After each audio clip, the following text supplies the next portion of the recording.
శుక్లాంబరధరం విష్ణుం శశివర్ణం చతుర్భుజం ప్రసన్నవదనం ధ్యాయేత్ సర్వవిఘ్నోపశాంతయే అని స్వామివారి నమస్కారం చేసుకుని మనము మన పోతన భాగవతంలో 3వ స్కందంలో ఉన్నాము. ఇప్పుడు కపిల దేవహూతి సంవాదమన్న ఘట్టంలోకి వచ్చాము. కపిల దేవహూతి సంవాదమన్న భగవద్గీతను చదువుకోవడానికి ఉపక్రమిస్తూ ఉన్నాము. దేవహూతి అన్న సాధకుడు అడిగిన ప్రశ్నలను దానికి భగవంతుడు చెప్పిన ఉపదేశాన్ని పోయిన వారము కొంతవరకు చూసుకున్నాము. ప్రశ్న ఇది: అసత్-ఇంద్రియాలను పట్టుకుని అసదృశమైన మోహ తమస్సులో ఉన్నాను. అసదృశమైన మోహ తమస్సు అంటే తగని మోహమన్న చీకట్లు, మోహాంధకారాలు. తగని మోహాంధకారంలో ఉన్నాను, మోహంలో ఉన్నాను. ఈ మోహాన్ని పోగొట్టుకోవడం ఎట్లా? నేను ఈ మోహ తమస్సు నుంచి బయటపడాలనుకుంటున్నాను.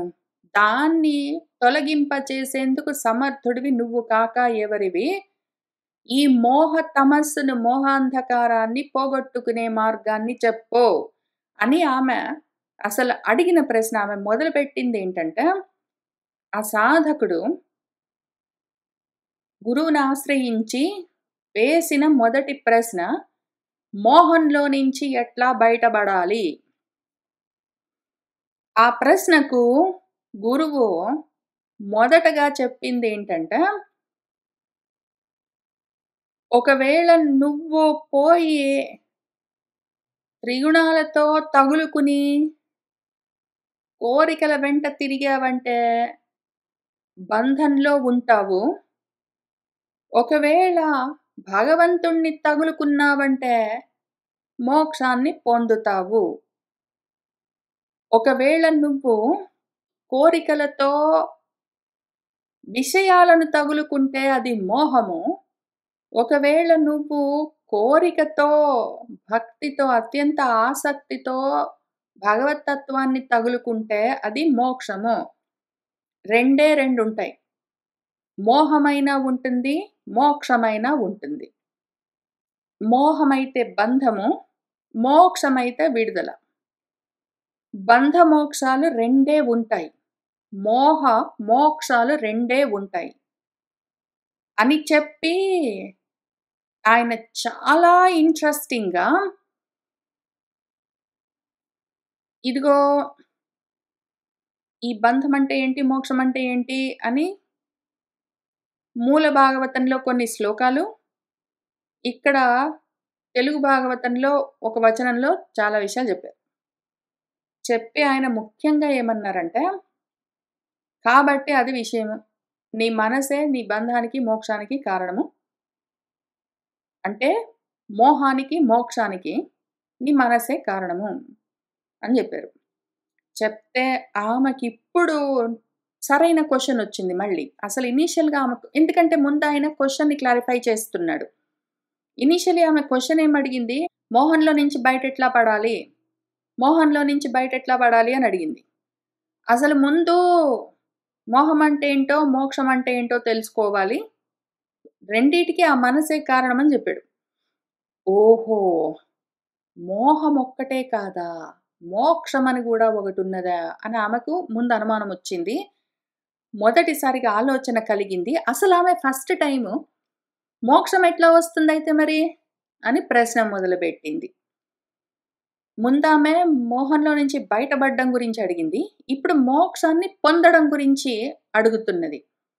ఇప్పుడు దీనికి ఇంకా ఇంట్రెస్టింగ్గా గురువుగారు జవాబు చెప్పడం మొదలు పెడుతూ, ఇదిగో జనయిత్రి వినుము, మరి సకల పదార్థ పరిజ్ఞాన తత్వపారీణమైన ఆమ్నాయ విహిత కర్మాచారములు గలిగి తివుటమై వర్తించును దేవగణము.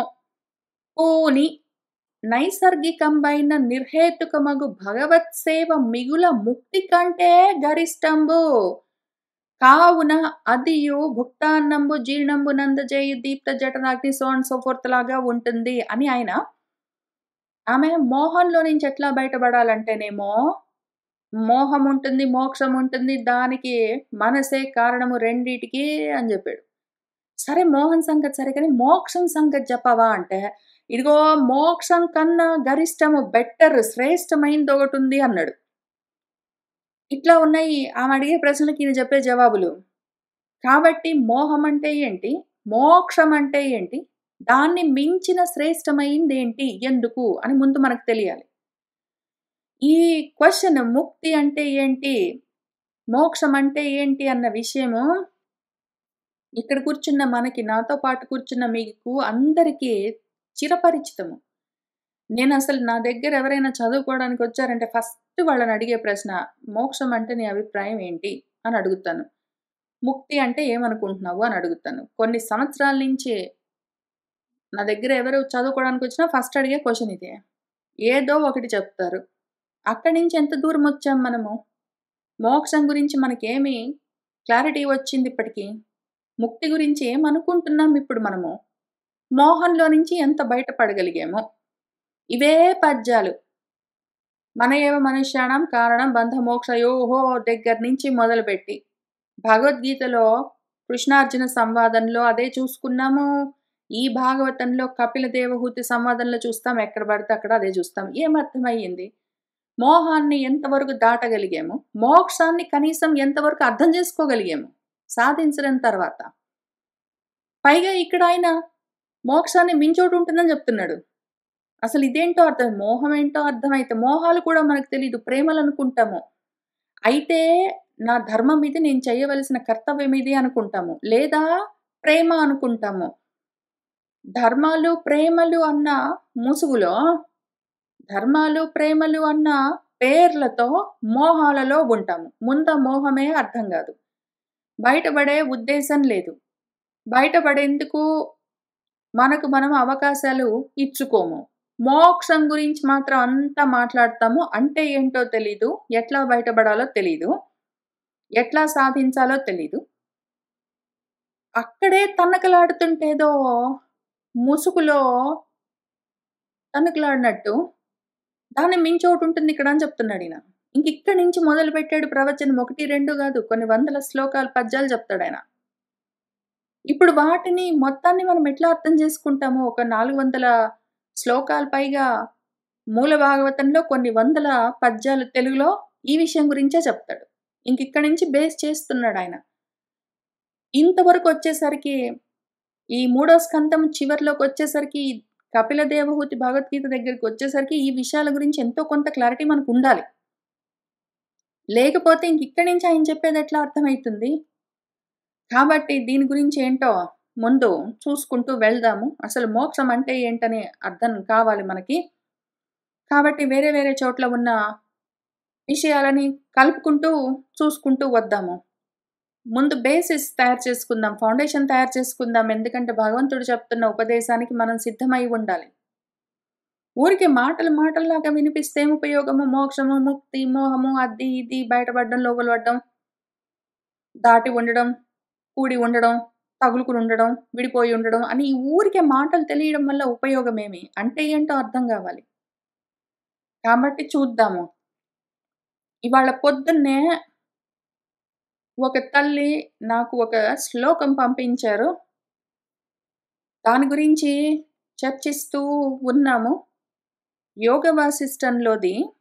యోగ వాసిష్టము కొన్ని వేల శ్లోకాలతో ఉంటుంది. ఎన్నో విషయాలని కూలంకషంగా చర్చిస్తారు అందులో. చాలా పెద్ద విషయము యోగ వాసిష్టము. అందులో పైగా యోగ వాసిష్టం ఎన్ని వేల శ్లోకాలంటే 25,000 పైగా ఉంటాయి. 30,000 పైగా, 36,000 పైగా ఉంటాయని చెప్తారు శ్లోకాలే.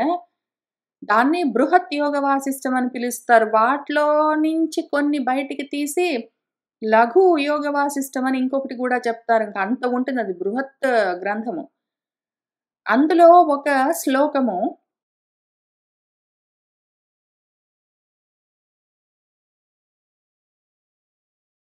5వ అధ్యాయంలో 73వ సెక్షన్‌లో 35వ శ్లోకం.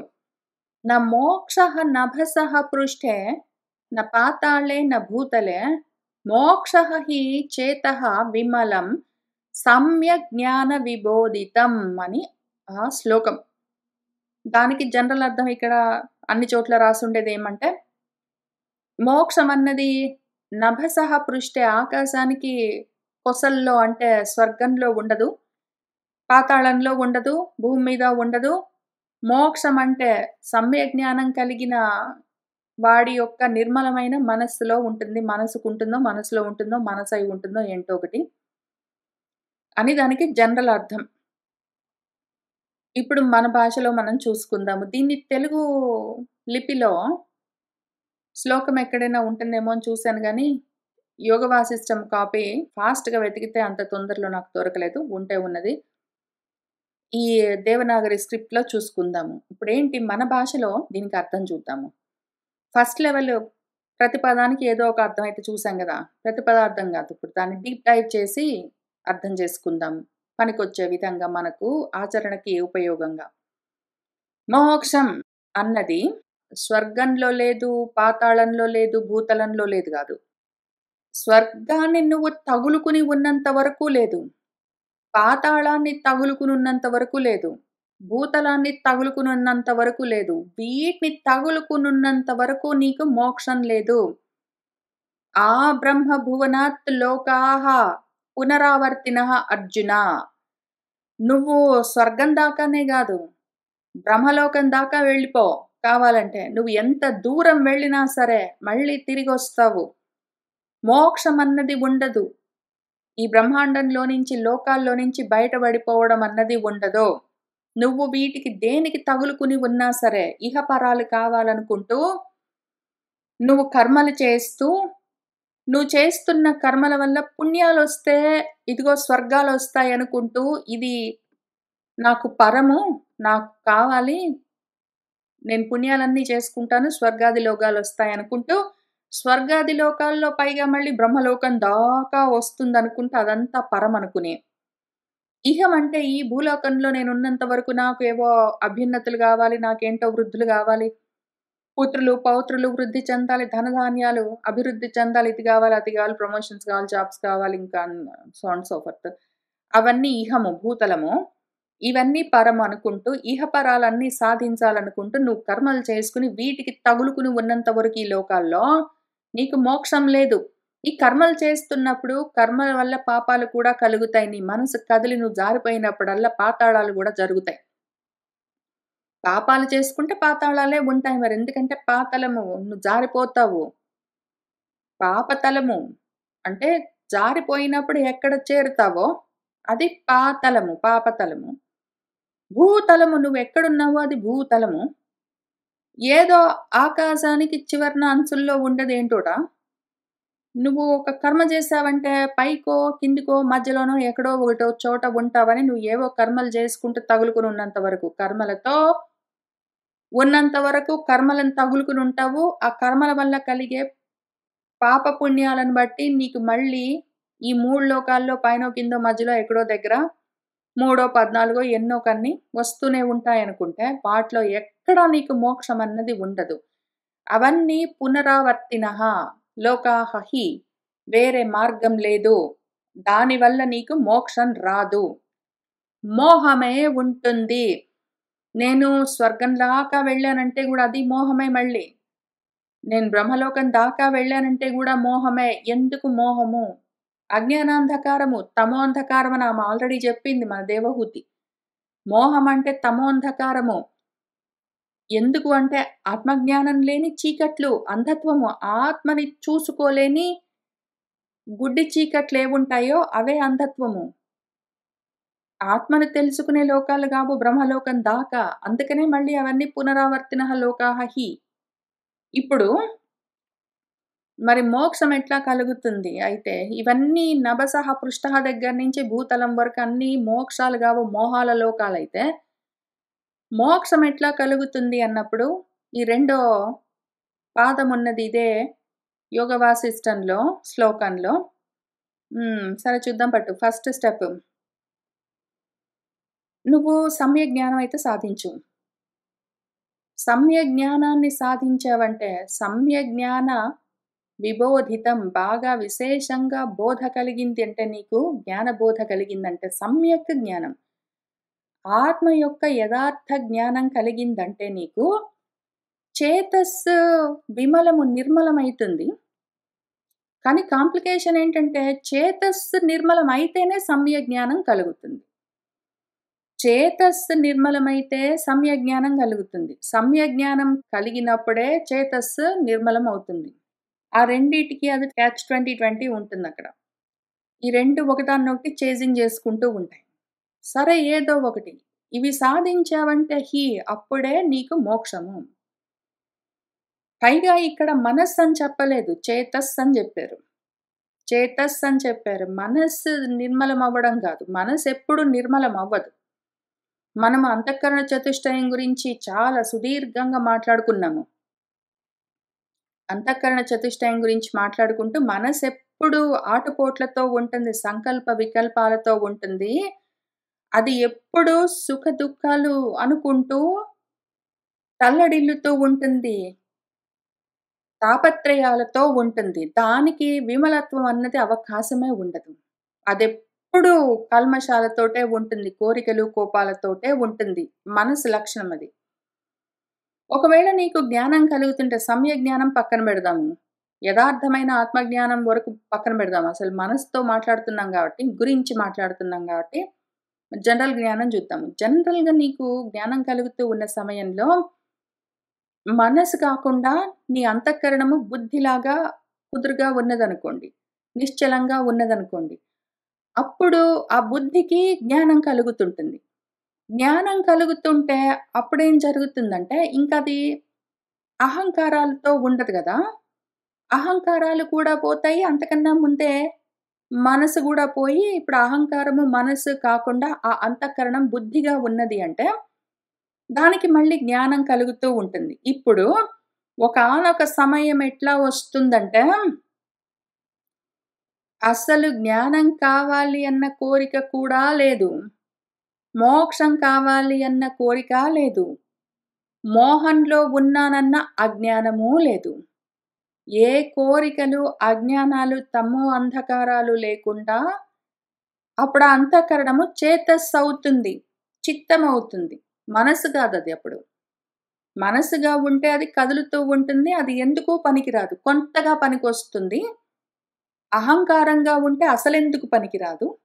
బుద్ధిగా ఉంటే జ్ఞానార్జన చేస్తుంటుంది. కానీ జ్ఞానార్జన చెయ్యాలి, మోక్షం కావాలి అన్న కోరికలతోటి కూడా ఉంటుంది. అది కూడా అశుద్ధిగా ఉంటుంది. కర్మలతో కూడి ఉంటుంది. జ్ఞానఫలం కావాలి, మోక్ష ఫలం కావాలి అని ఫలాలను ఆశిస్తుంటుంది. అయితే అది బుద్ధిగా కూడా లేదు. అది కూడా దాటిందంటే అహంకారము, మనసు బుద్ధిగా కాకుండా అంతఃకరణం చివరికి చిత్తంగా ఉన్నది అంటే చేతస్ అయ్యిందంటే అప్పుడది ఆ చిత్తు ఏదున్నదో దాన్ని తెలుసుకునేందుకు సిద్ధమై ఉంటుంది. ఇంకప్పుడది శుద్ధమై ఉంటుంది. అది చిత్తశుద్ధి. అప్పుడు దానికి జ్ఞానం కావాలన్న కోరిక లేదు. మోక్షం కావాలన్న కోరిక లేదు. బ్రహ్మాన్ని తెలుసుకోవాలన్న కోరిక లేదు. దానికసలేమీ ఉండవు. అన్నీ శుద్ధమై ఉన్నప్పుడే అది చిత్తమై ఉంటుంది. చిత్తమన్నది చిదాభాస. చిత్తుకి ఆభాస రూపమది. ఇప్పుడు నేను భగవంతుణ్ణి దర్శనం చేస్తున్నాను అన్న ఆలోచన కూడా ఎక్కడి నుంచొస్తుందో అది కూడా చిదాభాస. చిత్తు నుంచి కలుగుతున్న ఆలోచన, ఆభాస. అది కూడా ఉండదింకప్పుడు. చిదాభాసగా కూడా అది ఉండకుండా మొత్తమే శుద్ధమైపోయినప్పుడు అసలంటే లేదు సిద్ధమవ్వడం అంటే ఏమి? శుద్ధమవ్వడం అంటే కోరికలు, కోపాలవన్నీ లేకుండా పోవడం అని ఫస్ట్ ఇనీషియల్ లెవెల్‌లో చెప్పుకుంటాము. మనం ఇక్కడ మాట్లాడుతున్నది మోక్షం గూడా గాదు. మోక్షాన్ని దాటిన గరిష్టమైన, శ్రేష్టమైన వస్తువు గురించి.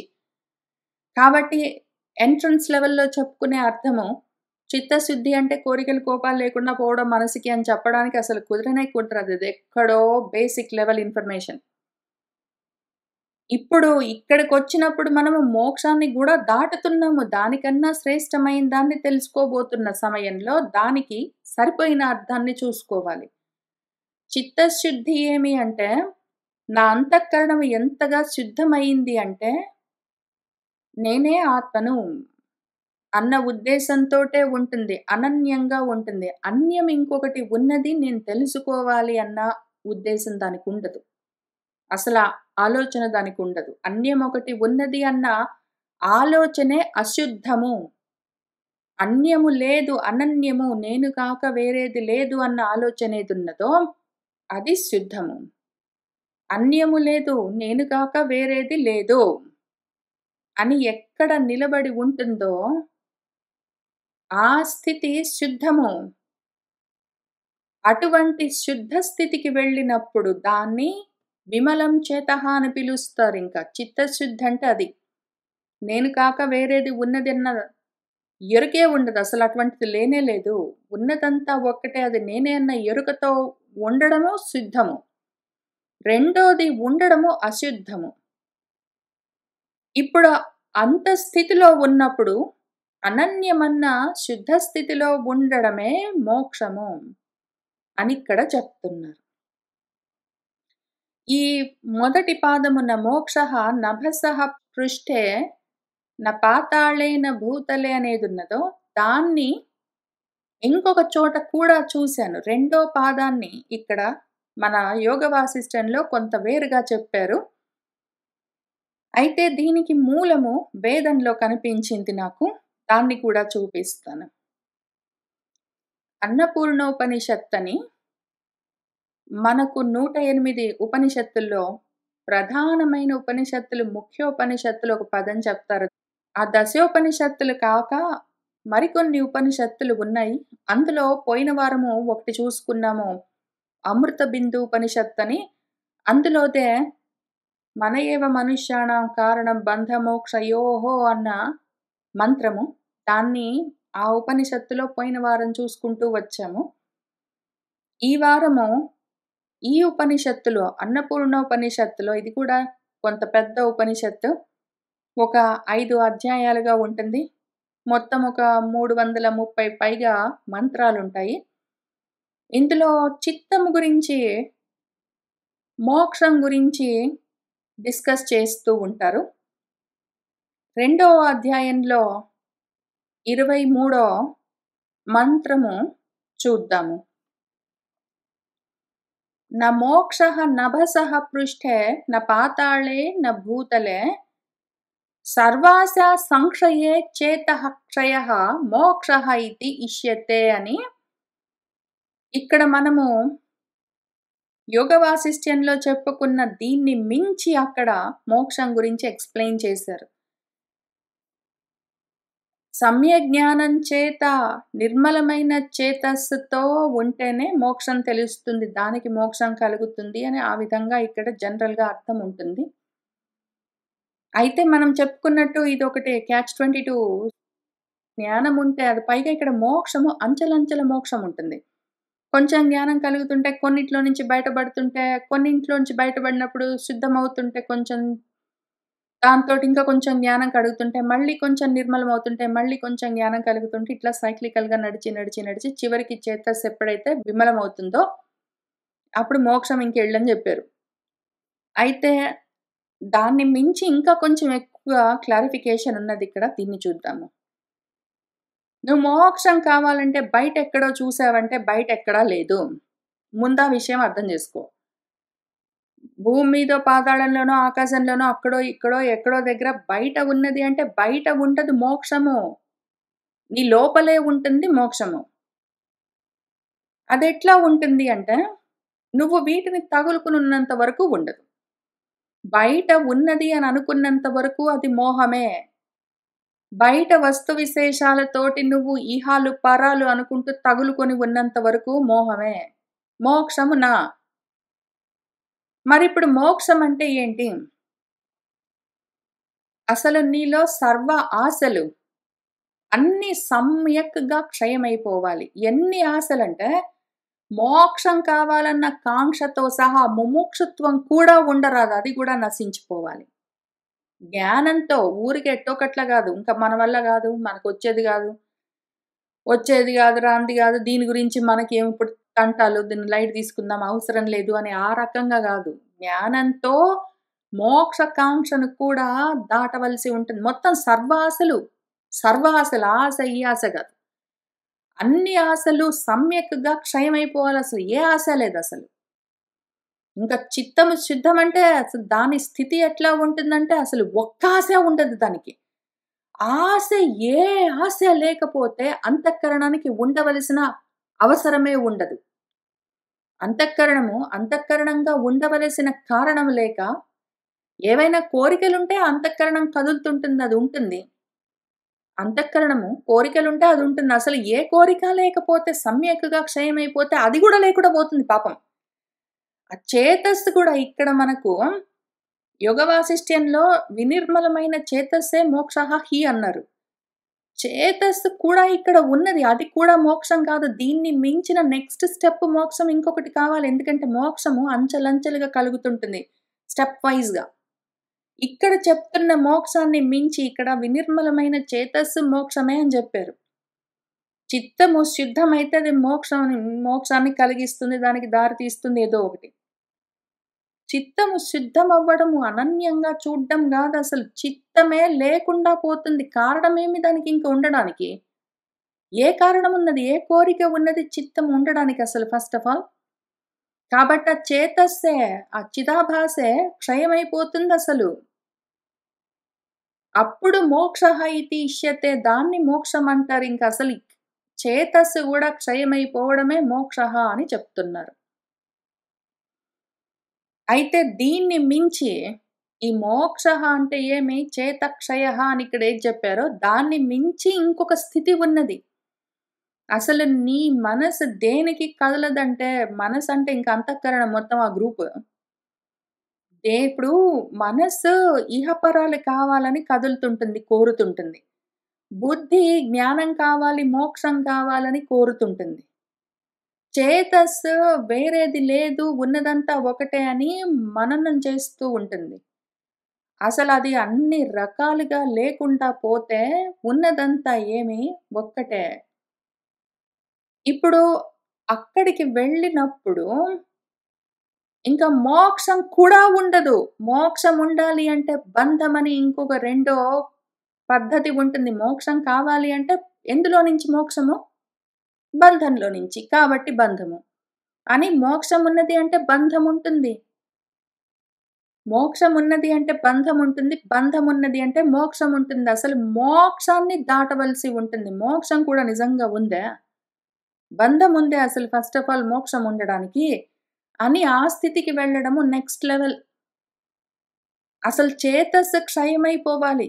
చేతస్సు శుద్ధం అవ్వడం అంటే దాంట్లో కోరికలు, కోపాలు లేకుండా పోవడం అన్నది ఎంట్రన్స్ లెవెల్‌లో ఉంటుంది. అన్యమన్నది లేదు అన్నది ఇంకా చివరి స్థితిలో ఉంటుంది. అసలు అన్యమన్నది లేదు, అది లేదు, ఇది లేదు కాదు. అదే లేకుండా పోవాలి. ఆ చేతస్సులో ఇంకేదో లేకుండా పోవడం గాదు. చేతస్సే లేకుండా పోవడము అన్నది ఇక్కడ చెప్తూ, దాని గురించి ఇంకా కొన్ని మంత్రాలు చెప్పారు. ఒకటో, రెండో మంత్రాలు ఇక్కడ చూసుకుందాము. సమయానుకూలంగా ఈ ఉపనిషత్తులను కూడా ఎట్లైనా చదువుకుంటూ వెళ్దాము.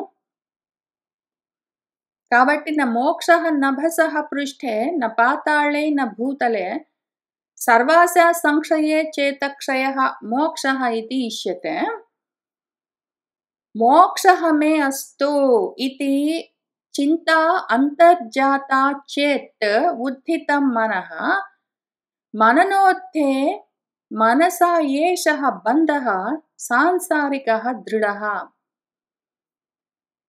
ఫస్ట్ స్టెప్ మోక్షం అన్నది బయటెక్కడో లేదు. స్టెప్ 2 ఇవేవైనా కావాలనుకున్నావంటే మోక్షం అన్నది లేదు. స్టెప్ 3 ఇవేవి వద్దనుకుంటే మోక్షానికి అవకాశం కలుగుతుంది. స్టెప్ 4 ఏవి వద్దనుకుంటే మనసుగా, అహంకారంగా, బుద్ధిగా లేకుండా పోతావు. అసలు ఆ స్టెప్‌లో జ్ఞానాన్ని కూడా సంపాదించడం అన్నది ఆగిపోతుంది. స్టెప్ 5 అన్యమన్నది లేకుండా చిత్తము సిద్ధమై ఉంటుంది. స్టెప్ 6 అసలు చిత్తం కూడా లేకుండా పోతుంది. దాని పేరు మోక్షం. కదా! ఇంత దూరం వచ్చావా నువ్వు నిజంగా? అంత సాధన చేసి, ప్రయత్నం చేసి, ఆచరించి, అది చేసి, ఇది చేసి, చచ్చి చెడి ఏదో చావో రేవో అని అవస్థలు పడి ఈ స్థితికి, మోక్షం స్థితికొచ్చావా? సెకండ్ అధ్యాయంలో, రెండో అధ్యాయంలో 23వ శ్లోకం దగ్గరికి, మంత్రం దగ్గరికి. మంచిది. ఇప్పుడు చూసుకో. క్షణంలో కంటి రెప్పపాటు కాలంలో ఎట్లా జారిపోగలవో చూసుకో.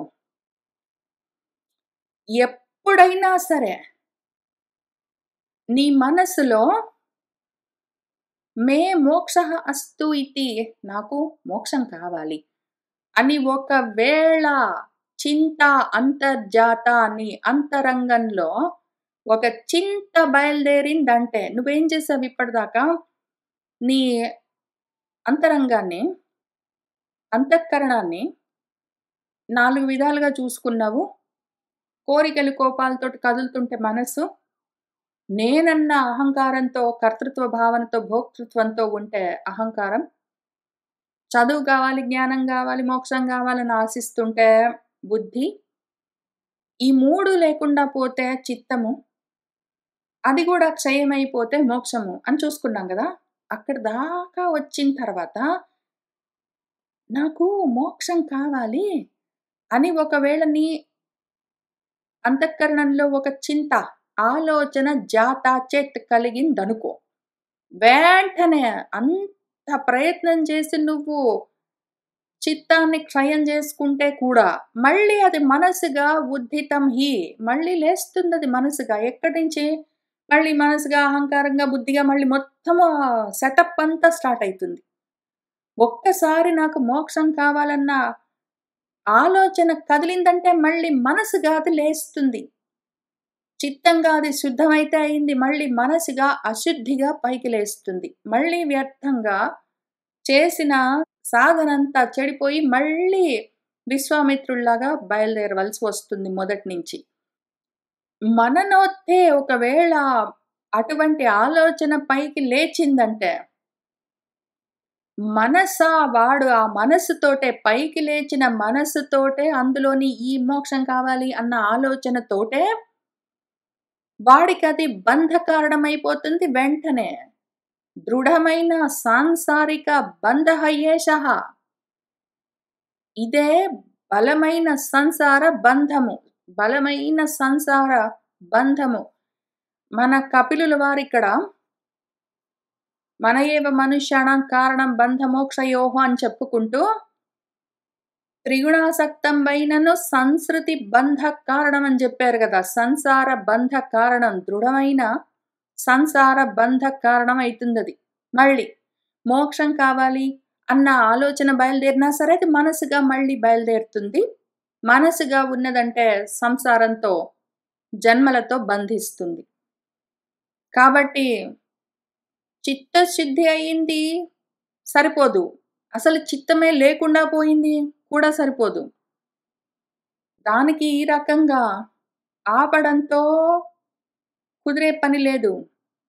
కాబట్టి దాన్ని జ్ఞానంతోటే ప్రయత్నం చేద్దాము అని మళ్ళీ నెక్స్ట్ మంత్రం చెప్తున్నారు. మోక్షః మే అస్తు ఇతి చింతా అంతర్జాత చేత్ ఉద్ధితం మనః మననోద్ధే మనసా ఏషః బంధః సాంసారికః దృఢః. మరైతే ఏం చేయాలి? ఆత్మని అతీతే సర్వస్మాత్ సర్వరూపే అథవా తతే కః బంధః కః చ వా మోక్షః నిర్మూలం మననం కురు. కూర్చో, ఆలోచించు, నిజంగా ఉందా బంధము మోక్షము అని.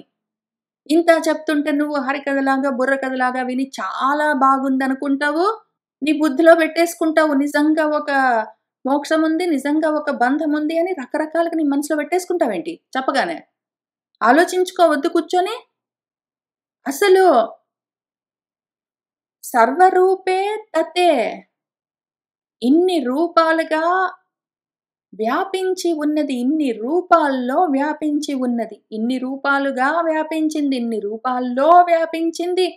అథవా లేకపోతే సర్వస్మాత్ అతీతే, అన్నింటినీ దాటి ఉన్నది అంటే అన్నిట్లో ఉన్నది, అన్నింటినీ దాటి ఉన్నది అని చెప్పుకుంటున్న ఆత్మకు బంధమేమి, మోక్షమేమి? అన్నిట్లో ఉంది, అన్నింటినీ దాటి ఉన్నది అంటే దానికి బంధమా? ఉన్నది మోక్షమా? సర్వరూపాలతో తగులుకుని ఉన్నప్పుడు అది బంధమా? సర్వాన్ని దాటి ఉన్నప్పుడు మోక్షమా? రెండూ అది చేస్తుంది అంటే దానికి ఉన్నది బంధమా? ఇంతకీ మోక్షమా? రెండూ ఉన్నాయా? అసలు రెండూ లేవా? నిజంగా ఉన్నాయా? అసలే లేవా? అని దాని మూలాన్ని నువ్వు ఆలోచించొద్దు. వాడో వీడో చెప్తే నువ్వు నమ్మేయడమే ఇంక. బంధం ఉందంటే ఓహో! నాకు బంధం ఉంది, బంధం ఉంది. మోక్షం ఉందంటే ఓహో! మోక్షం ఉంది, మోక్షం ఉంది. అదిగో మోహంలో నుంచి బయటపడ్డావంటే మోక్షం అంటే ఓహో! నేను ప్రయత్నం చేసుకుంటాను. నీకు మోక్షం కాబట్టి వచ్చిందనుకో, ఇంక మోహం అన్నది ఉండదు అంటే నిజమేనే కావును అని ఇన్ననుకుంటావా కూర్చొని? నిజంగా నీకున్నాయా? బంధము, మోక్షము. అంతటా వ్యాపించి ఉన్నావు నువ్వు. అన్నీ నువ్వై ఉన్నావు. నీకేమి బంధము? ఏది మోక్షము? నువ్వు కాక ఉన్నదేమి? ఆలోచించుకోవద్దు? అధ్యాత్మరతిః ఆశాంతః పూర్ణపావన మానసః ప్రాప్తాను ఉత్తమ విశ్రాంతిః న కించితిహ వాంఛతి.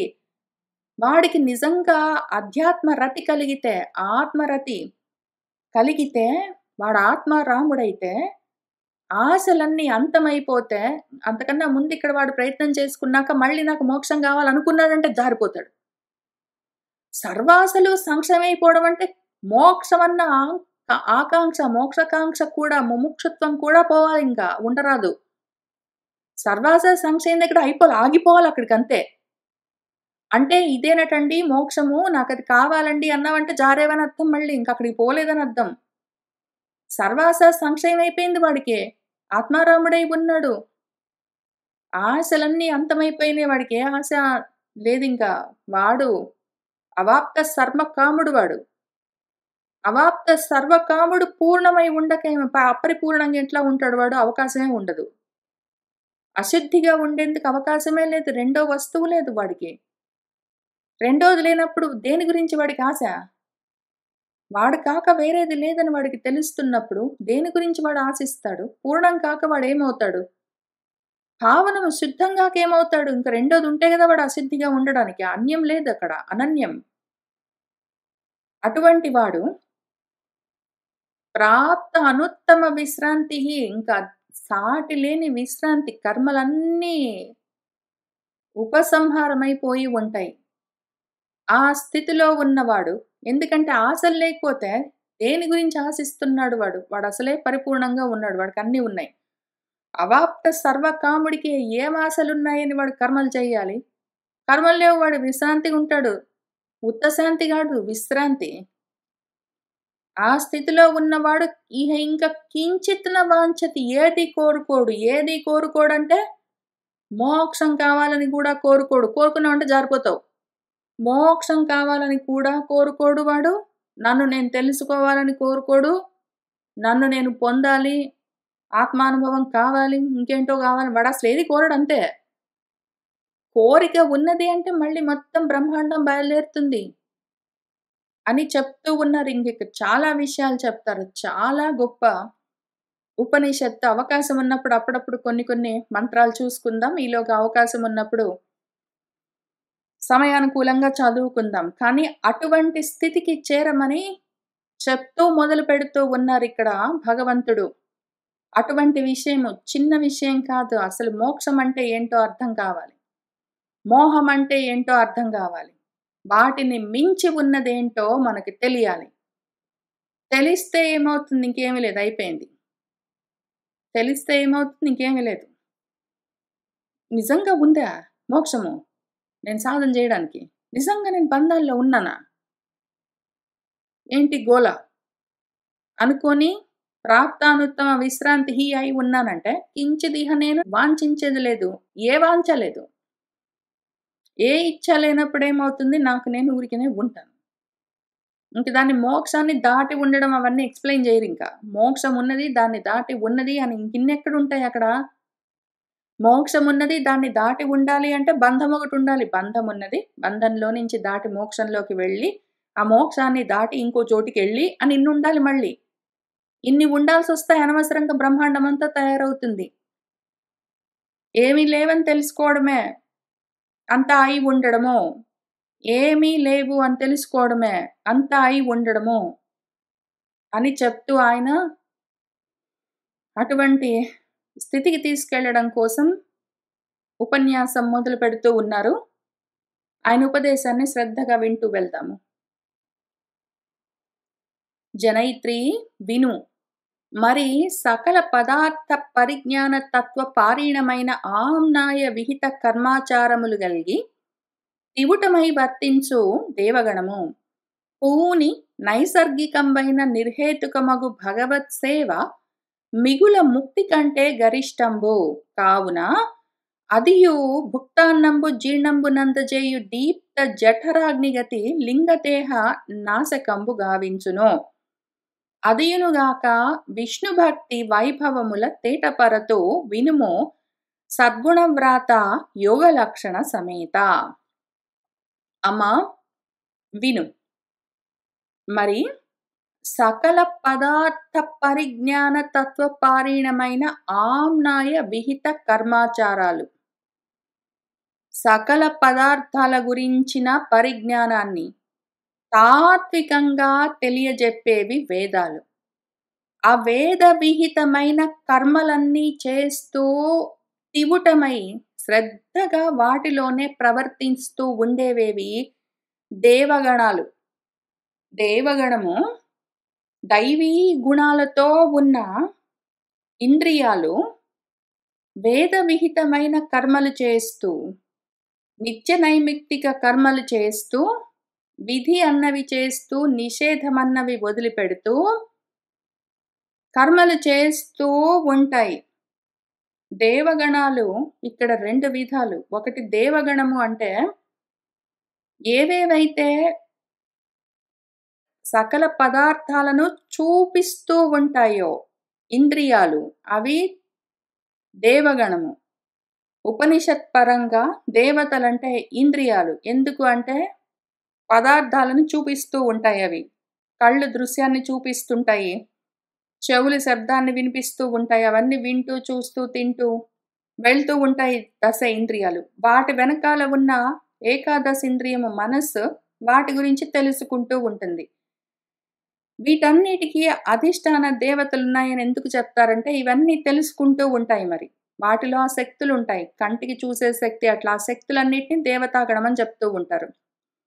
కాక రెండో విధంగా దేవగణం అంటే దైవీ గుణాలతో ఉన్న బుద్ధులేమున్నాయో మనసులు, అవి కరుణ, మైత్రి, దయ, జ్ఞానము, దానము, శుచి, అక్రోధము, క్షమ మొదలైన గుణాలతో కూడి ఉంటాయి. ఆ రకంగా ఏవేవైతే దయ, దానము, ధర్మము, జ్ఞానము, శౌచము మొదలైన ఇంతకుముందు చెప్పుకున్న ఒక 30-36 చాలా ఉంటాయి. అవన్నీ ఆ దైవీ గుణాలు ఏవున్నాయో దైవాసుర సంపత్ విభాగ యోగంలో చెప్పిన దైవీ లక్షణాలు, అవన్నీ ఉన్న వాళ్ళు ఏం చేస్తారు, తివుటమై శ్రద్ధగా పూనుకుని ఆమ్నాయ విహిత కర్మలు చేస్తూ ఉంటారు. వేద విహితమైన కర్మలన్నీ ఆచరిస్తూ ఉంటారు. అయితే దానివల్ల మోక్షం వస్తుందని చెప్పడం కష్టము. దానివల్ల చిత్తశుద్ధి వరకు వెళ్ళొచ్చు. అయితే అంత దాకా వెళ్ళిన తర్వాత ఆత్మజ్ఞానానికి అర్హత లభిస్తుంది. దాంతో పూనికతో నైసర్గికమైన, స్వాభావికమైన, నిర్హేతుకమైన భగవద్భక్తి కలుగుతుంది.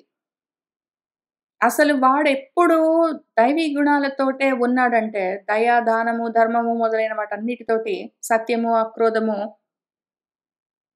మొదలైన వాటితోటి ఉన్నాడు అంటే వాడికి స్వాభావికంగానే, నైసర్గికంగానే, న్యాచురల్గానే నిర్హేతుకమైన, అకారణంగా ఏది చేసినా భగవదర్పణంగా కర్మలు చేసే బుద్ధి కలుగుతూ ఉంటుంది.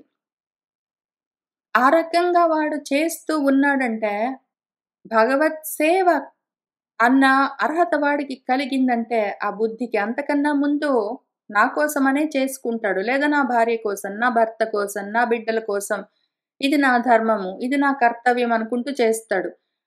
అవన్నీ ఇంతవరకు దేవగణం వరకు చేసుకుంటూ పోతారు. ఇంకా తర్వాత అక్కడ దాకా వస్తే నెక్స్ట్ స్టెప్ వాడి స్థితి, వాడి స్వభావం ఎట్లా మారుతుంది అంటే భగవత్ సేవ వైపుకు తిరుగుతుంది. ఏ కర్మ చేసినా నా కోసం, నా భార్య కోసం, నా భర్త కోసం, నా బిడ్డల కోసం, నా వాళ్ళ కోసం, మంచి కోసం, ధర్మం కోసం, వాటి కోసం అని గాకుండా భగవత్ నిమిత్తంగా చేసే బుద్ధి కలుగుతుంది.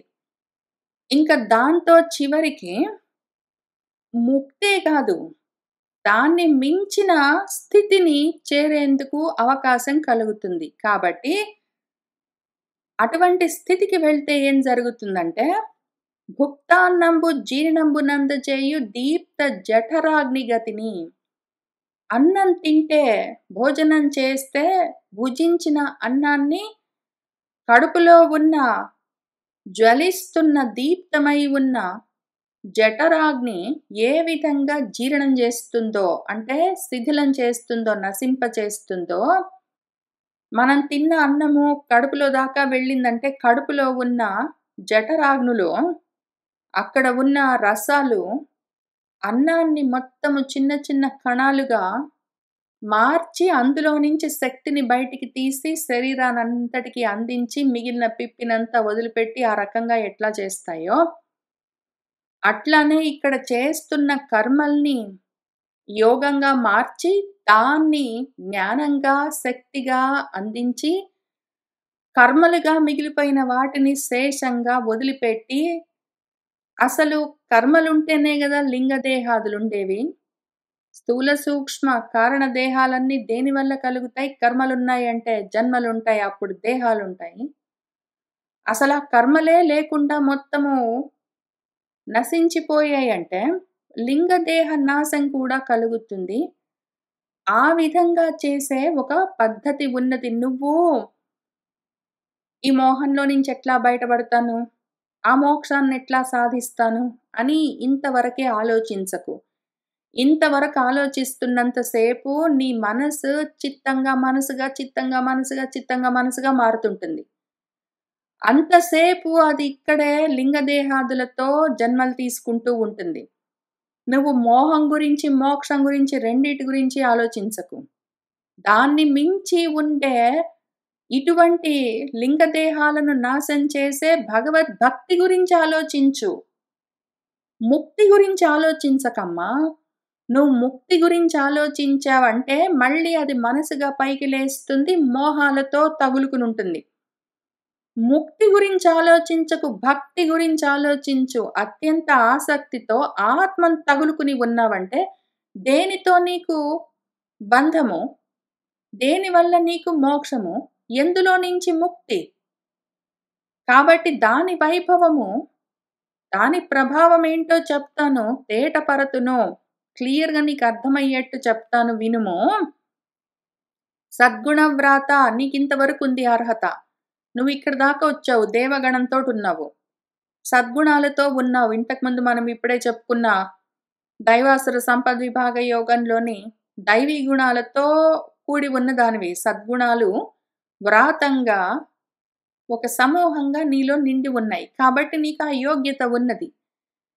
ముక్తి గురించి అవసరం లేదు, నువ్వు దాని గురించి తాపత్రయపడక్కర్లేదు. అసలు లేని విషయం గురించి ఎందుకు ఆలోచిస్తున్నావు? భక్తి గురించి ఆలోచించు.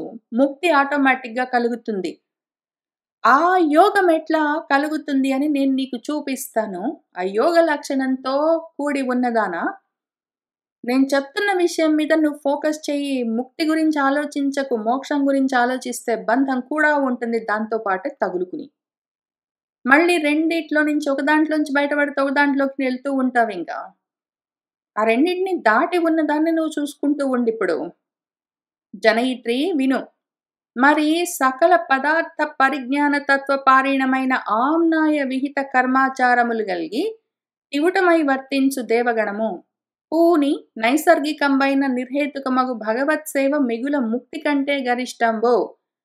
కావున అదియు భుక్తాన్నంబు జీర్ణంబునందు చేయు దీప్త జఠరాగ్నిగతి లింగదేహ నాశకంబు కావించును. అదియునుగాక విష్ణు భక్తి వైభవముల తేటపరతు వినుమో. సద్గుణ వ్రాత యోగ లక్షణ సమేత.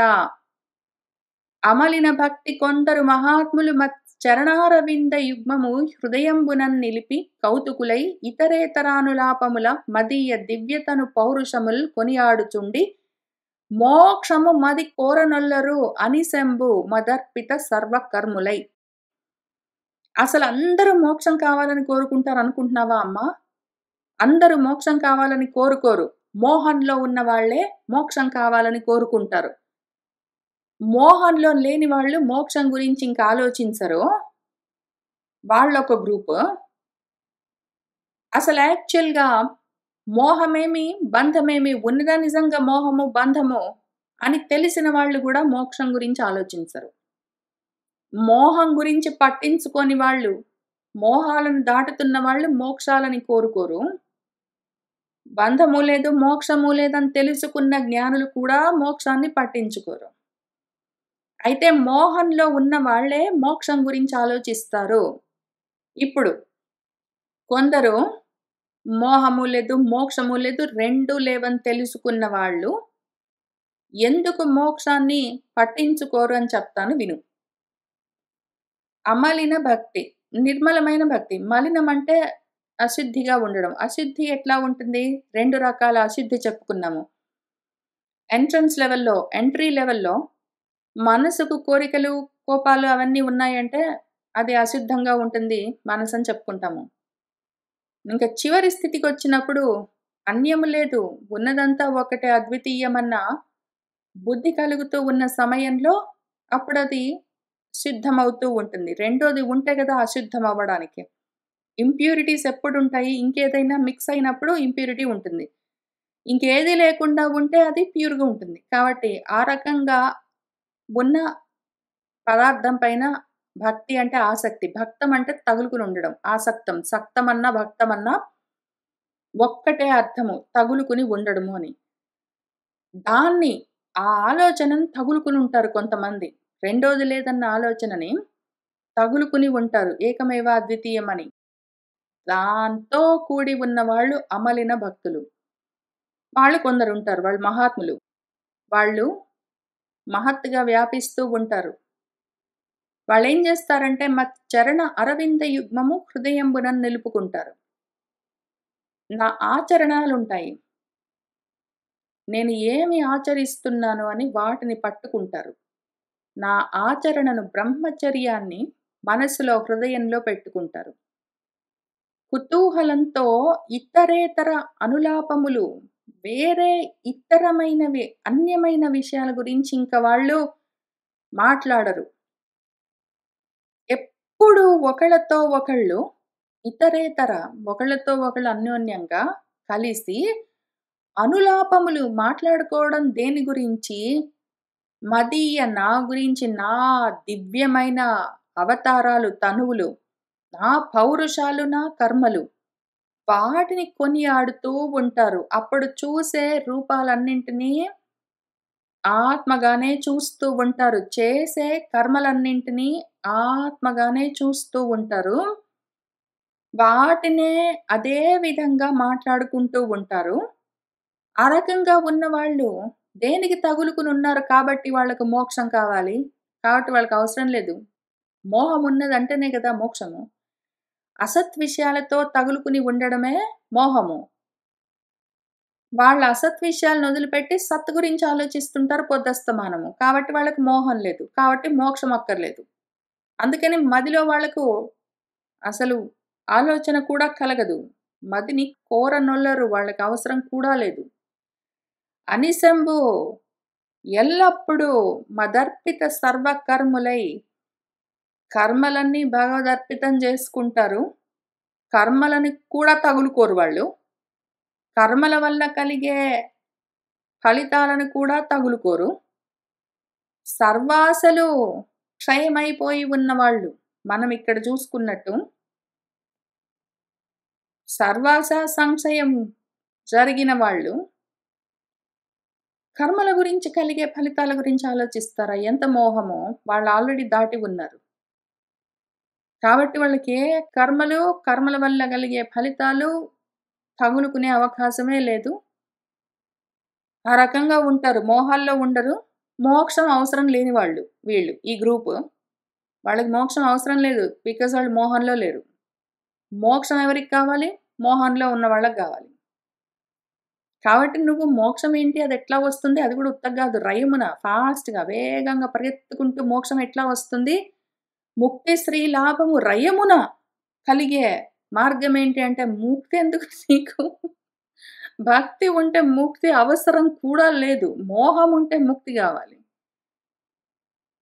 అని ఆయన చెప్పడం మొదలుపెట్టారు. అమలిన భక్తి కొందరు మహాత్ములు మచ్చరణారవింద యుగ్మము హృదయంబునన్ నిలిపి కౌతుకులై ఇతరేతర అనులాపముల మదీయ దివ్యతను పౌరుషముల్ కొనియాడుచుండి మోక్షము మదిన్ కోరనుల్లరు అనిశంభు మదర్పిత సర్వకర్ములై పరికింప కొందరు భాగవతోత్తములు ఘనతకెక్కిన పురాతనములైన చారు ప్రసన్న వక్త్ర అరుణలోచనములు గల్గి వరదాన కలితములుగా తనరు దివ్యావతార వైభవములు మదినొప్ప తమ యోగ మహిమ చేసి అనుభవించుచు తదీయ ఆలాపములు సన్నుతించుచు తివుటంత దివ్య విలసత్ అవయవ ఉదార సుందర నవవిలాస మందహాస మనోహర మధుర వచన రచనచే అపహృత మనఃప్రాణులగుచు నెలమిని ఉందురో నిశ్రేయస ఇచ్చలేక. నిశ్రేయసమన్నా మోక్షమన్నా ముక్తి అన్నా ఒకటే. వాళ్ళకి ఆ ఇచ్చ లేదు, మోక్ష ఇచ్చ ముముక్షత్వం లేదు, వాళ్ళకి అవసరం లేదు. కాబట్టి ఎందుకు వాళ్ళకి లేదంటే వాళ్ళు మోక్షం ఎందుకు వద్దనుకుంటారంటే వాళ్ళకి అవసరం లేదు కాబట్టి. పరికింప కొందరు కొంతమంది ఎట్లా ఉంటారంటే భాగవత ఉత్తములు. భాగవతులు అంటే భగవంతమైన దానితో తగులుకుని ఉన్నవాళ్ళు భక్తులు అని అర్థము. ఆసక్తి దేనిపైన? భగవత్తత్వం పైన ఆసక్తి కలిగిన వాళ్ళు భాగవత ఉత్తములు. వాళ్ళు ఘనతకెక్కిన పురాతనములైన సనాతనమైన చారు అందమైన ప్రసన్నమైన వక్త్రము ముఖము, అరుణిమతో అలరారుతున్న లోచనములు, వాటితో కలిగి ఉండి వరదాన కలితములుగా వరాలనిచ్చే, వరమంటే శ్రేష్టము, పరాత్పరాన్ని ఇచ్చే ఆ సగుణాలను చూస్తుంటారు, సాకారాలను చూస్తుంటారు. సగుణ సాకారాల నుంచే నిర్గుణ నిరాకారాన్ని తెలుసుకుంటూ ఉంటారు. ఇప్పుడు ఇక్కడ చూపించిన పురాతనములైన చారు ప్రసన్న వక్త్రారుణ లోచనములు గలిగి వరదాన కలితములుగా తనురుతూ ఉన్న నా యొక్క దివ్యావతార వైభవములు, నా అవతారాలు, అవతారాల్లోని వైభవాలు, విభూతులను మదినొప్ప వాళ్ళు గొప్పగా తమ యోగ మహిమ చేసి తమ మహిమతో ఆ యోగులు యోగి హృద్ధ్యాన గమ్యమని వాళ్ళ హృదయాల్లో ధ్యానాల్లో గమ్యములు తెలియబడే నా దివ్యమైన అవతారాలు, వైభవాలు వాటిని అనుభవిస్తూ ఉంటారు. ఇది ఎక్కడ? ఇది అసలు యాక్చువల్‌గా ఆత్మోపదేశం చేస్తూ ఉంటే, ఆత్మాభ్యాసం చేస్తున్న వాళ్ళు ఫస్ట్ ఇనీషియల్‌గా చేసే స్టెప్స్ ఇవి. ఎక్కడ ఉన్నామో ఈ సీసపద్యము 879 సీసపద్యం దగ్గరకొచ్చేసరికి మన మానసిక స్థితి ఎక్కడ ఉండాలి? దేవహూతి దగ్గర గాదు. కర్దముడు ఇనీషియల్‌గా పెళ్లి కన్నా ముందు నాకు తగిన అమ్మాయి, నాకు భార్యగా, నా ఇల్లాలుగా కావాలి అని ఆయన భగవంతుడి గురించి తపస్సు చేస్తున్న సమయంలో, ఆ తపస్సమాధిలో ఆయన హృదయంలో ఏ భగవద్ దర్శనం కలిగిందో, ఆ భగవంతుణ్ణి ఆయన అప్పటినుంచి అనుభవిస్తూ ఉన్నాడు. అక్కడ ఉన్న వాళ్ళ గురించి చెప్తున్నారు. ఇంక అక్కడి నుంచి మన కర్దముడేం చేశాడు? ఆ రకంగా కోరుకున్నాడు ముందు. కామ్యంగానే గృహస్థుగా ఉండాలనే కోరుకునే ఆయన బయలుదేరాడు. పెళ్లి చేసుకున్నాడు, పిల్లల్ని కన్నాడు, వాళ్ళని పెంచాడు, వాళ్ళకి పెళ్ళిళ్ళు చేశాడు. ఆ బాధ్యతలన్నీ తీరాయి, ఇంక లేవు. అవాప్త సకల కాముణ్ణి నేననుకున్నాడు. కృతార్థుణ్ణి, చరితార్థుణ్ణి. నేనింకా అర్థాలని కృతము సంపాదించుకోవాల్సింది లేదు, అన్నీ సంపాదించేసుకున్నాను. చరితం ఇంకా ఆచరించవలసిందేమీ లేదు, ఆ అర్థములు ప్రయోజనాలన్నీ అయిపోయాయి అనుకున్నాడు. ఇంకాయన అన్నీ ఆపేశాడు, ఇంక వెళ్ళిపోయాడు మునిగా. అక్కడికి వెళ్ళాలి. కర్దముడు పెళ్లి కన్నా ముందు ఉన్న స్థితి నుంచి కర్దముడు అన్నీ పూర్తి చేసుకుని వెళ్ళిపోయిన స్థితి దాకా తీసుకెళ్తున్నారు. ఇప్పుడిక్కడ కర్దముడు పెళ్లి కన్నా ముందున్న స్థితిలో ఎక్కడున్నాడో, మన మానసిక స్థితి ఆధ్యాత్మిక సాధనలో అక్కడుండాలి. అటువంటి వాళ్ళకిది పనికొస్తుంది. వాళ్ళు ఆ యోగులు మోక్షం, గీక్షం కావాలని కోరుకోరు. ఎందుకు? అనవసరమైన విషయము. నాకేమైనా మోహముందా ఇక్కడ? మోక్షం కావాలని కోరుకోవడానికి. ధర్మంగా కర్మలు జరుగుతున్నాయి మంచిది. అనుకుని ఉన్న వాళ్ళెవరున్నారో, వాళ్ళు ఆ యోగులు వాళ్ళ హృదయాల్లోనే భగవత్ తత్వాన్ని సాకారంగా అనుభవిస్తూ ఉంటారు. తదీయ ఆలాపములు భగవంతుడు గుండెలో కూర్చుని మాట్లాడుతూ ఉంటారు. దాన్ని వాళ్ళు వింటూ ఉంటారు. భగవంతుడు మాట్లాడుతూ ఉన్న ఆయన మాటలను, ఆ మాటలన్నీ స్ఫురణగా స్ఫురిస్తూ ఉంటాయి. చదువుకుంటుంటే అర్థాలుగా స్ఫురిస్తుంటాయి. జీవితంలో ఎన్నో చోట్ల ఏవో ఐడియాస్, థాట్స్‌గా కదులుతుంటాయి. ఏదో మాట్లాడుతుంటే ఏదో మనసులో ఊహ కలుగుతూ ఉంటుంది. ఆ ఊహలన్నీ, ఆ సంకల్పాలన్నీ, ఆ స్ఫురణలన్నీ ఏవి? భగవత్ స్వరూపాలు. భగవంతుడు ఏ రూపంగా నీ మనసులో, నీ హృదయంలో నీకు తెలుస్తాడంటే, నీకు తెలుస్తూనే ఉంటాడు. చూసుకోవడం రావట్లేదు.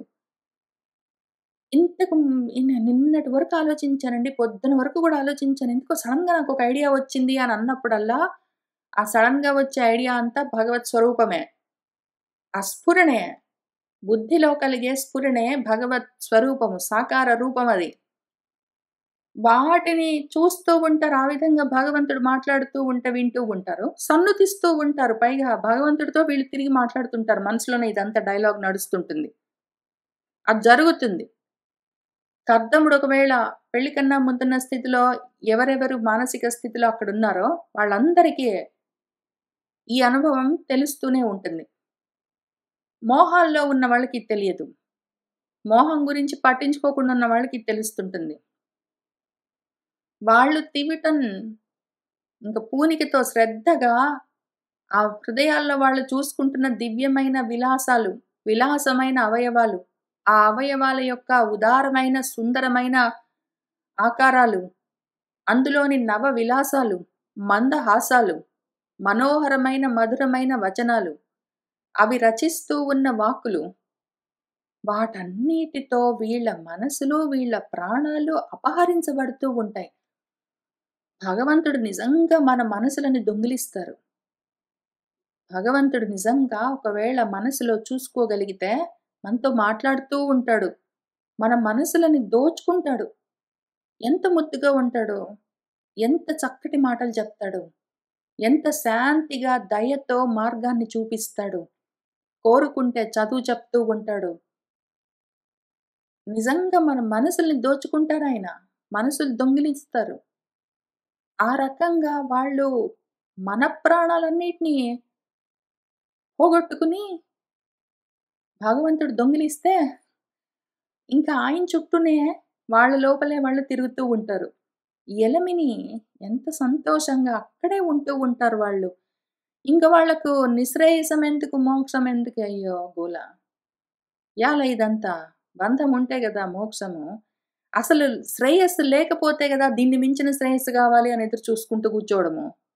ఆల్రెడీ అక్కడే ఉన్న వాళ్ళకి ఇంకది అవసరం కూడా లేదు. పరికింపన్ కొందరు భాగవతోత్తములు ఘనతకెక్కిన పురాతనములైన చారు ప్రసన్న వక్త్ర అరుణలోచనములు గలిగి వరదాన కలితములుగా తనరు దివ్యావతార వైభవములు మదినొప్ప తమ యోగ మహిమ చేసి అనుభవించుచు తదీయ ఆలాపములు సన్నిధించుచు తివుటంత దివ్య విలసత్ అవయవ ఉదార సుందర నవ విలాస మందహాస మనోహర మధుర వచన రచనచే అపహృత మనప్రాణులగుచు ఎలమిని ఉందురు నిశ్రేయస ఇచ్చలేక కణకన్వారలు వెండి మోక్ష నిరపేక్ష స్వాంతులై ఉండి తాము అణిమాద్యష్ట విభూతి సేవితము నిత్యానంద సంధాయియున్ గణనాతీతము అప్రమేయము సమగ్ర శ్రీకమున్ సర్వలక్షణయుక్తంబును అయిన మోక్ష పదవిని గైకొందురు అత్యున్నతిని వాళ్ళకొద్దు కదా. వాళ్ళకొద్దు మోక్షము. ఎందుకు? వాళ్ళకి అవసరం లేదు. వాళ్ళకి ఇంట్రెస్ట్ లేదు. వాళ్ళకి అసలు ఆలోచన లేదు. అటువంటి వాళ్లకు వెంటబడి వస్తుంది మోక్షము. అవసరం లేదు అనుకున్న వాళ్ళు పట్టించుకోకుండా ఉంటే వాళ్ళ వెంటబడి వస్తుంది మోక్షము.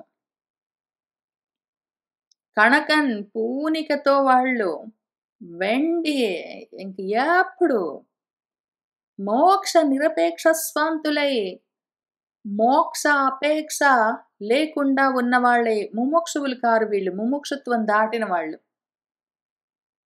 ముముక్షుత్వాన్ని కూడా ఆ ఇచ్చ కూడా లేదు వాళ్ళకి. అన్ని ఇచ్చలు పోయాయి. అసలు ఏ ఇచ్చ లేదు. వాళ్ళు ఎక్కడున్నారంటే సర్వాశ సంశయంలో ఉన్నారు వాళ్ళు. ఆ స్థితిలో ఉన్నారు. వాళ్ళు బంధం ఏంటి, మోక్షం ఏంటి, ఇక్కడ ఏంటి గోల అన్న స్థితిలో ఉంటారు వాళ్ళు. అధ్యాత్మ రతులు, ఆశా అంతులు, పూర్ణ పావన మానసులు, ప్రాప్తానుత్తమ విశ్రాంతులు. వాళ్ళు ఇక్కడ కించిత్తున వాంఛతి, ఇంకా వాళ్ళకి ఏం అవసరం లేదు. వద్దు నాకు అనుకుంటే మోక్షము వెంటబడి వస్తుంది. ఒకవేళ మోక్షం వెంటబడి వీడు పోయాడంటే మోహమే తగులుకుని ఉంటుంది. వాళ్ళు అట్లా ఉంటారు. ఉండి తాము అణిమాధ్యస్థ విభూతి సేవితము, అణిమ గరిమ లగిమ మొదలైన అష్ట విభూతులతో సేవింపబడుతూ ఉన్న నిత్య ఆనంద సంధాయి, నిత్యము ఆనందంతో కలిపి ఉంచే లక్షణంతో ఉన్నది. గణనాతీతం, అది లెక్క పెట్టడానికి వీలు లేకుండా ఉన్నది. అప్రమేయం, అసలు కొలత కందదు. లెక్కలకు అందదు, కొలతకు అందదు. కానీ లెక్క పెడదామంటే లెక్కలకు అందదు, కొలిచి చూద్దామంటే కొలతలకు అందదు. ఇంకా అట్లుంటుంది అది. సమగ్ర శ్రీకము, అసలు ఆశాంతము స్త్రీలను కలిగించేది, సకలైశ్వర్యాలను కలిగించేది, సర్వలక్షణయుక్తము, అసలు మామూలు ఇట్లాంటి లక్షణాలు కాదు, సర్వలక్షణాలతో. ఏ లక్షణాలు? విష్ణు సహస్రంలో చెప్పిన యాని నామాని గౌణాని అని చెప్పుకుంటూ వచ్చిన లక్షణాలు మొత్తం కలిగి ఉన్నది ఏది ఉన్నదో ఆ మోక్షమన్న పదవి. సర్వ లక్షణాలతో కూడి ఉన్నది ఏది ఉన్నదో ఆ మోక్షమన్న పదవి అదే వచ్చి వాళ్ళని తగులుకుంటుంది. వాళ్ళు ఆ విధంగా అత్యున్నతమైన స్థితిని కైకొందురు, పట్టుకుంటారు. వాళ్ళు అన్నీ వదిలిపెడితేనే అన్నీ పట్టుకోగలరు. ఏ ఒక్కదాన్ని పట్టుకున్నా కూడా అన్నీ పోగొట్టుకుంటారు. మోక్షమైనా సరే కావాలి అని పట్టుకున్నారంటే, నాకు జ్ఞానం కావాలి అని దాన్నైనా సరే పట్టుకున్నారంటే, ఆత్మ కావాలి అని దాన్నైనా సరే పట్టుకున్నారంటే, పట్టుకోవడమే బంధము. పట్టుకోవడమే బంధము. అన్నీ వదిలిపెట్టడమే మోక్షము. ఏది వద్దనుకుంటే అన్నీ వస్తాయి. ఏ ఒక్కటి కావాలనుకున్నా ఏది దొరకదు. ఇది విచిత్రమైన పదార్థము. కణకన్వారలు వెండి మోక్ష నిరపేక్ష స్వాంతులై ఉండి తాము అణిమాధ్యష్ట విభూతి సేవితము నిత్యానంద సంధాయియున్ గణనాతీతము నప్రమేయము సమగ్ర శ్రీకమున్ సర్వలక్షణయుక్తమును అయిన మోక్ష పదవిన్ కైకొందురు అత్యున్నతిన్. ఇట్లు పొంది తనరుదురు అపుణ్యాత్ములు జనయిత్రి మదీయ కాలచక్ర గ్రసనంబును వందక నిత్యంబగు అనుపమ సుఖవృత్తిని ఉందురు. అది ఎట్లన్నన్. ఓ జనయిత్రి అమ్మ, ఆ విధంగా తనరుదురు ఉంటారు ఆ పుణ్యాత్ములు. మోక్షం వద్దనుకున్న వాళ్ళకే మోక్షం కలుగుతుంది, కావాలనుకున్న వాళ్ళకి మోహమే మిగులుతుంది, బంధమే ఉంటుంది. మన పుణ్యాత్ములు వద్దనుకున్నారు కాబట్టి అది వచ్చి తగులుకుని ఉంటుంది, వాళ్ళు అట్టా ఉంటారు. వాళ్ళ స్థితిలో ఎట్లా ఉంటుందంటే, మదీయ నా యొక్క కాల చక్రము వాళ్ళని ఇంకా గ్రసించదు, ఇంకా కాలము వాళ్ళని తగులుకోదు. వాళ్ళన్నీ వదిలిపెట్టిన తర్వాత కాలము మృత్యువు ఎందుకు ఉంటుంది? మోహం లేకపోతే మృత్యువు ఉండదు. మోహం ఉంటేనే మృత్యువు. మోహం లేదు కాబట్టి మృత్యువుని దాటి ఉంటారు. వాళ్లకు మృత్యువు లేకపోతే కాలం లేదు, కాలుడు ఉండడు, ఇంకా కాలచక్రం వాళ్ళని గ్రసించదు. ఇంకా ఆ గ్రసనం పొందకుండా మింగబడకుండా ఉంటారు వాళ్ళు, మరణించరు. వాళ్ళు ఇంకా మరణం లేని స్థితిలో ఉంటారు. వాళ్ళు నిత్యమైన అనుపమమైన సాటి లేని సుఖమైన వృత్తి, అక్షయ సుఖం అని చెప్తారు. కృష్ణార్జున సంవాద భగవద్గీతలో అక్షయ సుఖం అని చెప్తారు. అనుపమ సుఖము, అందులో అటువంటి స్థితిలో ఉంటారు వాళ్ళదెట్లా అంటే, సముడై స్నేహముచే సుతత్వమును విశ్వాసంబు చేతన్ సఖిత్వము చాలన్ హితవృత్తి చేతను సుహృత్వంబున్ సుమంత్రోపదేశము చేతన్ నిజదేశికుండనగ నిచ్చల్ పూజ్యుడవు ఇష్టదైవమునై వారికిన్ కాలచక్ర భయముల్ వారింపుదున్గావునన్. సమంగా ఉంటాను నేను. ఉండి నన్ను స్నేహంతో, ప్రేమతో చూసే వాళ్లకు నేను సుతుడినై ఉంటాను. నన్ను విశ్వాసంతో నమ్మే వాళ్లకు నేను సఖుడిని, స్నేహితుడినై ఉంటాను. చాలా హితము చెయ్యాలన్న కోరికతో సుహృత్తుగా ఉంటాను. చక్కటి మంత్రాలు, మార్గాలను ఉపదేశం చేస్తూ నిజదేశికుణ్ణి గురువునై ఉంటాను. నిత్యము ఎప్పుడూ పూజ్యుణ్ణై ఉంటాను. వాళ్లకు ఇష్ట దైవమై ఉంటాను. వాళ్ళెట్లా కోరుకుంటే అట్లా, వాళ్ళు నన్నెట్లా చూస్తే అట్లా, వాళ్ళు నన్ను ప్రేమగా చూస్తే వాళ్లకు బిడ్డగా ఉంటాను. నన్ను నమ్మితే స్నేహితుడిగా ఉంటాను. వాళ్ళ హితం కోరుకునే సుహృత్తుగా ఉంటాను. మార్గోపదేశం చేయమంటే గురువునవుతాను. నన్ను పూజిస్తే వాళ్లకు దైవం అవుతాను. వాళ్ళెట్లా కోరుకుంటే వాళ్ళకు అట్లానే వాళ్ళు కోరుకున్న విధంగా సమున్నై ఉంటాను. ఆ విధంగా వాళ్ళను కాలచక్ర భయంలో నుంచి మృత్యువే భయం, భయమే మృత్యువు, అందులో నుంచి వారింపుదును, నేను వాళ్ళని బయటపడేస్తాను కాబట్టి అని చెప్తూ ఉన్నారు. తనరుదురు అపుణ్యాత్ములు జనయిత్రి మదీయ కాలచక్ర గ్రసనంబును వందక నిత్యంబగు అనుపమ సుఖవృత్తి నుందురు. అది ఎట్లన్నన్ సముడై స్నేహముచే సుతత్వమును విశ్వాసంబు చేతన్ సఖిత్వము చాలన్ హితవృత్తి చేతను సుహృత్వంబును సుమంత్రోపదేశము చేతన్ నిజదేశికుండనగా నిచ్చల్ పూచ్యుడవు ఇష్టదైవమునై వారికిన్ కాలచక్ర భయముల్ వారింపుదున్గావునన్. నాకాయనెవరు? నేనాయన్నెట్లా చూస్తాను?